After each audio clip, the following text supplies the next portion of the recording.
Aggregate functions. Here we are going to start our discussion of predefined functions in SQL. First, we will start our discussion with aggregate functions. Now, before we get into this lesson, we will discuss the general definition for a function. Functions, also known as subroutines and procedures, are groups of code which can be called from another part of the program. Generally, functions greatly enhance the space efficiency. Oracle has many built-in functions. Now we are going to discuss these types of functions. But before discussing these functions, we must know about dual table. Let's see the definition and use of a dual table. The table called dual is a small table in the Oracle Database Dictionary. Generally, user-written programs can refer to this table to guarantee a known result. For example, if we want to add two numbers, we can write the statement like this. This statement displays the addition result. Generally, the dual table has a column called dummy and a row. It contains X value. We can also view the structure of this table by describing this table by typing DESC, dual, and pressing the Enter key. It displays a column named dummy, and its data type is varchar2. Now, let's see the aggregate functions. Aggregate functions are also called grouping functions because they take groups of values as arguments and perform operations on that data and return the results. Aggregate functions take numeric and character values as the arguments. We can also use keywords distinct and all with aggregate functions.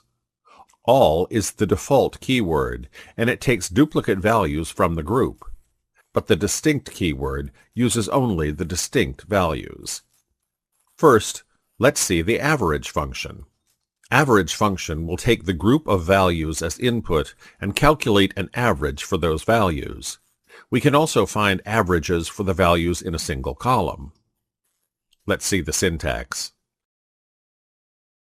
Select AVG, column name or expression, from table name. Here in this select statement, we can give any column name to the average function. See this select statement. Select average age from details.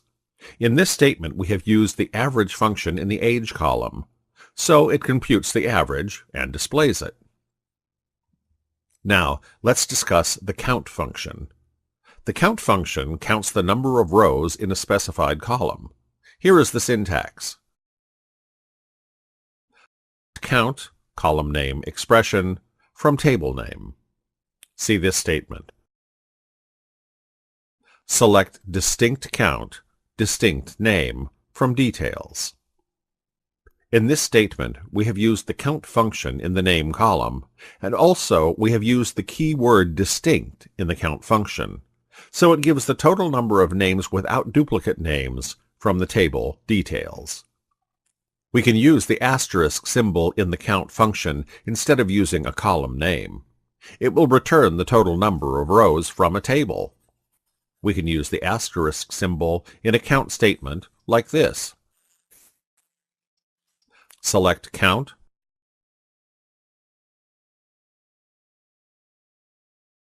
the table details. We'll look at remaining functions in coming sections.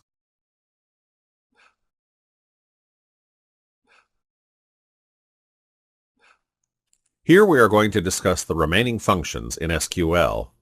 Let's see maximum and minimum function here. These functions are used to find the largest and the smallest value from the set of rows. Here is the syntax. Select max, min, column name, expression, from table name. Let's see it practically. Let's execute the statements.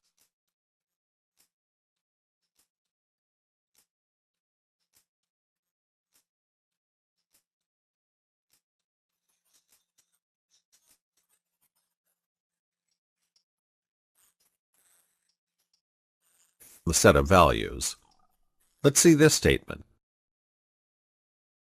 Select max details. We've used maximum and minimum functions, minimum age, and the minimum salary from the table details. Now, let's see the sum function. This function returns the sum for the group by clause to group up the rows. Here is the syntax. Select sum, column name expression, from table name. Here we will see how to use sum functions in the select statement. Select sum salary from emp group by department. This statement returns the sum of all the salaries for each department from the table EMP. Now we will discuss functions greatest and least. These functions return the greatest and least values from a set of values. Let's see the syntax. Now we will see how to use greatest and least function in a select statement. In this statement, we have used the greatest and least functions with the salary column in the EMP table. It returns the greatest and least salary in the EMP table. Now we are going to discuss round and truncate. The round function returns the rounded value for a specified number of decimal places.